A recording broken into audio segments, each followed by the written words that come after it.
What's the reaction in France to yet another defeat for Arsene Wenger? It's no surprise, really. I mean, I think maybe less this season because Bayern, from what they've showed in the league and even earlier in the Champions League in the group stages, didn't really look as strong as they've been against Arsenal in the last few seasons. But yet, at the end, it's the same humiliation. It's another 5-1 defeat. It's another pathetic performance from Arsene Wenger and his players, really, with no leadership, with a mental collapse, I mean, technically, I didn't even think they were that good. Even in the end of the first half, I don't think they were that good. Physically either. I just thought it was bad from start to finish from them. Again, even if it was only 1-0 at half time, but Arsene Wenger somehow will have to find words, if he can, to lift this squad up again, because it must be a pretty poor dressing room at the moment. But Julien, you think he's still going to be there next season. If you're Wenger, why do you want to stay?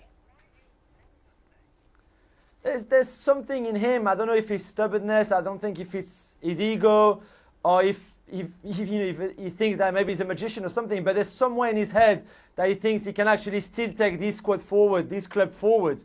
It has been the case for the last 10 years. This is not the first time, Arsenal have been humiliated under Arsene Wenger. It happened last year at Bayern Munich. It happened at Chelsea before.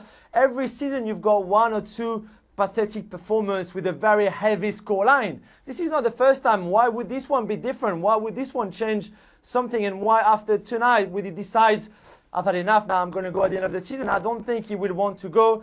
I think the club will be happy with him to stay because he brings eventually what the club wants, which is a top 4 finish in the league. And I think that's enough for the owners. That's enough for him. It surely won't be enough for certain players like Alexis Sanchez. I don't believe that. But I still think that unless it's kicked out and the club can't kick him out, he will still be there next season. Why would you stay if you're Wenger, Craig? I don't know, because there's no doubt there is going to be more of a backlash from supporters who have maybe some who were sitting on their hands thinking, well, I'm on the fence. I think they're coming off that fence. He'll realise that. I think he already has with his ban from the touchline. He was in the stands. And I think he felt a bit of hate from some supporters whilst he was up there. Well, this is going to accelerate after this performance.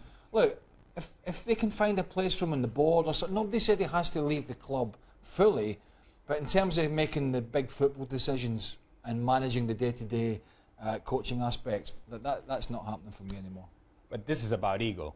And it's about the fact that somewhere in his mind, he knows what the results have been. He knows what the outcomes have been. And yet, there is something in there that says, I can turn this around. I can make it right. I can get the players to buy into what I have to say, and they're going to deliver for me. That ego, in the end, will have answers for him personally, but not answers for the club.